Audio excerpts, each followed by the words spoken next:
يا ترى إيه سبب فشل العلاقات الزوجية؟ ويا ترى إيه سبب إن حياتي اتحولت روتين بعد ما كنا أنا وجوزي بنحب بعض جدًا والحياة بيننا كانت حلوة جدًا؟ أهلًا وسهلًا بيكم، شرفتوني ونورتوني. لو أنتم أول مرة تشوفيني أهلًا بيكِ في قناتي، إن شاء الله بإذن الله هتلاقي حاجات شاملة كاملة متكاملة، هنتكلم مع بعض عن كل حاجة يا بنات تخص العلاقات الزوجية، وتخص كمان التربية الأسرية، وتخص كمان تربية الأطفال من واقع تجاربنا، مش من تأليف أي حد خالص. المهم يا ست الكل، لو أنتِ أول مرة تشوفيني يسعدني ويشرفني وجودِك معايا، ما تنسيش تحطي لي لايكات كتير، ويالّا بينا نشوف أسباب مشكلة الفتور بين الأزواج.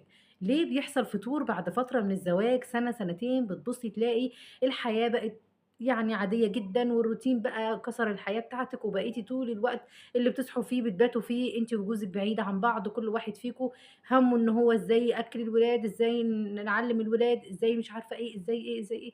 ونسيتوا نفسكم خالص، ونسيتوا إن أنتم لازم تستمتعوا مع بعض زي ربنا ما قال لنا كده في القرآن، وجعلنا بينكم مودة ورحمة. لازم يا بنات يبقى في مودة في العلاقة الزوجية. طب أنا هاقول لِك على كام تريكة النهارده إن شاء الله بإذن الله في الفيديو ده، 7 عادات لازم تعمليهم علشان تغيّري من حياتِك. بس قبل ما ابتدي عايزة أقول حاجة مهمة جدًا، ما ينفعش إن أنتِ طول الوقت تقولي لأ مش نافع، لأ جوزي ما بينفعش، لأ جوزي بينزل، لأ جوزي بيسيبني، لأ، لأ، لأ، ما أنتِ لازم يا ست الكل تبتدي إنِّك تغيّري. زي ما أنتم قعدتوا سنين عشان الحياة توصل بينكم لكده، لازم هتقعدي سنين عشان الحياة تتعدل. ما تيأسيش أبدًا، ما فيش يأس مع الحياة يا بنات، طول ما إحنا عايشين بنتعلم، طول ما إحنا عايشين بندوّر على الحاجات اللي نقدر إن إحنا نعملها، بندوّر على الحاجات اللي تخلّينا في حياتنا مبسوطين. ما قعدتيش مع نفسِك كده وسألتِ نفسِك إيه اللي ناقصِك في الحياة عشان تبقي مبسوطة، وشيلوا مبدأ الفلوس خالص على جنب. إيه اللي ناقصِك في بيتِك علشان تبقي مبسوطة؟ ليه أنتِ وجوزِك كل واحد فيكم في وادي؟ ليه تحسّوا إن في يعني غُربة كده وأنتم جوّه البيت. يعني أبسط مثال أقوله إن هي غُربة وأنتم جوّه البيت. جوزِك أنتِ طول النهار في البيت بتعملي أكل الولاد، بتشرّبي، بتودّي نادي، بتجيبي من النادي، وجوزِك بييجي من الشغل آخر الليل يلاقيكِ مرهقة، يلاقيكِ نايمة، يلاقيكِ خلاص تعبتِ وفصلتِ وما بقيتيش قادرة تعملي أي حاجة. فأنا النهارده تعالوا بينا نبتدي ونقول إيه العادات المهمة جدًا اللي لازم يا بنات إن إحنا نتّبعها علشان تفرق في حياتنا جدًا، جدًا. وبالمناسبة لو عجبكم موضوع فيديو النهارده اكتبوا لي كده في الكومنتات، ويا ريت تشيّروا الفيديو لاصحابكم عشان القناة تكبر بيكم. يالّا بينا نشوف أول خطوة معانا هتكون إيه. أول حاجة معانا وهي التواصل الفعّال. يعني إيه يا دودي التواصل الفعّال؟ لازم يبقى في لغة حوار بينِك وبين جوزِك، مش طول الوقت أنتم بتشتكوا مشاكل بعض وبتحكوها لبعض، لأ. يعني الحوار اللي بيبقى بينكم، إيه الأخبار، عامل إيه، وحشتني، نوّرت بيتك. مش شرط برضه في أول ما يكون داخل من الشغل، عشان هو أول ما يكون داخل من الشغل أصلًا بيبقى متعصب، ما بيبقاش طايق نَفْسه. فأنتِ ما تحاوليش تعملي ده في أول ما يكون داخل من الشغل. هو مثلًا داخل من برّه، أنتِ تقولي له الحمد لله على السلامة، نوّرت بيتك، بس. تبتدي تحضّري فطارِك أو تحضّري عشاكِ، حضّري بقى اللي هتعمليه، وتبتدي إنكم أنتم تقعدوا. ولمّا تقعدوا لازم تعملوا وقت لنفسكم، لازم تقعدوا تتكلموا في حياتكم أنتم، في اللي يخصكم أنتم الاتنين، مش اللي يخص ولادكم، مش اللي يخص البيت، مش اللي يخص الجارة اللي فوق النهارده عملت لي، مش اللي يخص أمي النهارده ودِّت لي، لأ، إحنا عايزينِك أنتِ وهو. يعني مثلًا أنتِ تحكي له عن حاجة عندِك حصلت لِك، مثلًا موقف حلو أو موقف وِحِش حصل لِك أنتِ شخصيًا. هو كمان لمّا يلاقيكِ أنتِ بتتكلمي معاه هيبتدي يتكلم. ما حدش يقول لي الزوج ما بيتكلمش، لأ، الأزواج يا بنات على فكرة هي كل فعل ليه رَد فعل. هو اتحوّل كده ليه؟ منِّك أنتِ. أنتِ السبب في إن جوزِك يتحوّل معاكِ ويبقى كده. لو ما كنتيش أنتِ السبب، أنا والله ما باتحمّلش عليكم عشان أقول إن الرجالة يعني لأ. أنا باقول إن إحنا لازم نبقى عندنا يعني حوار كده، لازم يبقى في حوار في البيت، لازم تخلّوا البيت، وده يمكن اللي كنت باناشد فيه من زمان جدًا في القناة بتاعتي التانية. لازم تخلّوا في حوار أسري، بلاش التليفونات، بلاش جوزِك ييجي يفضل ماسك النت ويقلِّب وأنتِ ماسكة التليفون الناحية التانية وتقلِّبي. لأ، أنتِ كده عوّديه، إحنا داخلين سريرنا أو داخلين أوضة نومنا، التليفونات دي تتقفل تمامًا، على الأقل تتعمل silent، على الأقل تتشال على الكومودينو بعيد عنكم. المهم إن أنتم الفترة دي قاعدين مع بعض تتكلموا. اخترعي أي نكتة، اخترعي أي قصة عايزة تحكيها له مثلًا، ابتدي يعني يبقى في شوية مداعبات، يبقى في شوية ملاعبات. الركن التاني والأساسي جدًا، جدًا يا بنات وهو ركن العلاقة الزوجية، اوعي تنسيها. معظم أو كل الرجالة بيحبوا الركن ده. أنا باتكلم معاكم بكل صراحة لإن هو ده فعلًا. كل الرجالة بتحب الركن ده، وكل الستات أو 3/4 الستات ما بيحبوش الركن ده، أو بيخلّوه تحصيل حاصل للعلاقة الزوجية. لأ، العلاقة الزوجية يا بنات وأنتم فاهمين قصدي أنا أقصد إيه، دي مهمة جدًا، جدًا. دي لازم تكون من أساسياتِك، رفاهياتِك لأ، دي من أساسياتِك. تبقي عاملة لها جدول، تبقي عاملة لها وقت تهيئي نفسِك فيه، تضبّطي دنيتِك. والله أنا باتكلّم معاكم وأنا محرجة أقول الكلام ده، بس معلش لازم نعلّم نفسنا، مش عيب أبدًا إن إحنا نتعلّم، مش عيب أبدًا إن إحنا نسمع حاجة من حد تفيدنا في حياتنا، لإن أنا حاسة إن موضوع الفتور في العلاقات الزوجية أو البُعد الأزواج عن بعضهم كتر جدًا، جدًا، وحالات الطلاق كترت جدًا، جدًا، فإحنا مش عايزين كده، إحنا عايزين نرجع زي زمان يا بنات. نادر جدًا إن تلاقوا واحدة متطلقة أو واحدة مش في بيتها، أو واحدة هي وجوزها مثلًا بيضربوا بعض أو بيتخانقوا أو في محاكم، كان نادر جدًا، جدًا لمّا تلاقوا الكلام ده. كل ده إحنا افتقدناه ليه؟ بسبب السوشيال ميديا، بسبب التليفونات، بسبب البُعد عن بعض، بسبب إن ما حدش فينا بيكلم التاني، ما حدش فينا طايق مشاكل التاني. عارفة هو ممكن يكون بيشوف مشاكل على النت وبيقراها وبيتبسط إن هو بيقراها وبيحلها أكتر ما يكون بيتبسط معاكِ. فإحنا عايزين نغيّر كده، زي ما باقول لِك كده حُطّي قواعد، ومش عيب أبدًا إنِّك تقعدي تتكلمي مع جوزِك وتقولي له معلش إحنا عايزين نغيّر حياتنا للأحسن، إحنا عايزين كذا، إحنا عايزين كذا، ومش أمر يا بنات، وما بيجيش كل ده مرّة واحدة، لأ كل ده بييجي بالتدريج. باحب أحكي لكم كل حاجة بالتفصيل أو أتكلم بالتفصيل عشان أوصّل المعلومة والله، وباحب أتكلم بكل بساطة، لإن بجد أنا نِفْسي حياتكم تتغيّر. أنا كمان ابتديت من نَفْسي، أنا كمان ابتديت أغيّر في حياتي، ابتديت أنظّم وقتي، ابتديت أبقى عاملة وقت لجوزي لمّا ييجي مثلًا من 10 ل11 إحنا في أوضة نومنا بنتفرّج على التلفزيون بتاعنا قاعدين، ولادنا برّه أو نايمين، لكن ما بيخشوش أوضتنا، خلاص بقوا عارفين إن الساعة 10 stop كده ماما وبابا في أوضتهم. ما لهمش أي وأنتِ كمان عوّدي ولادِك على كده، ودي تاني نقطة أنا عايزة أقول لِك عليها. أنتِ لازم تعوّدي ولادِك إن في وقت خاص ليكِ أنتِ وجوزِك، والوقت الخاص ده يا إمّا تعمليه في الأسبوع، ممكن تخرجوا أنتِ وجوزِك مثلًا لو ولادِك كبار شوية وينفع يقعدوا في البيت لوحدهم، تخرجي أنتِ وجوزِك خروجة حلوة، تبتدي مثلًا إنِّك أنتم تتعشوا وإن شاء الله ساندوتشين فول وطعمية، مش هاقول لِك اتعشي بقى بعشا يعني غالي، تجيبوا مثلًا كوبايتين عصير قصب وتشربوهم وأنتم ماشيين، وتتمشي ساعة، نُص ساعة، المهم إن أنتِ وجوزِك لوحدكم، مش شايلة أتب على ضهرِك وطالعة واخدة بنتِك والّا ابنِك وبس واسكت والكلام ده كلّه، لأ، أنا عايزاكِ تعمليه لوحدِك. طب مش هيمكن إنِّك أنتِ تخرجي، يبقى خلاص وأنتِ قاعدة في البيت تعملي جو كده مثلًا يوم الخميس، يوم الجمعة، يوم السبت، أي يوم يا ستي يعجبِك، المهم إن أنتِ تعملي كده. في تالت نقطة معانا وبرضه دي من النقط المهمة جدًا الضرورية، إظهار الاحترام والتقدير، مهم جدًا إظهار الاحترام والتقدير، ودي تقريبًا رابع نقطة معانا. طب إيه يا دودي الاحترام والتقدير؟ أولًا ما تقلليش من شغل جوزِك، ما تقوليش ده هو طول النهار قاعد على المكتب، ما هو مثلًا كمان الكلام ده للأزواج لو حد بيتابعني طبعًا من الأزواج، ما ينفعش إن أنت طول الوقت تقول لها أنتِ بتعملي إيه، ده شوية طبيخ وشوية مواعين بتغسليهم وخلصت على كده.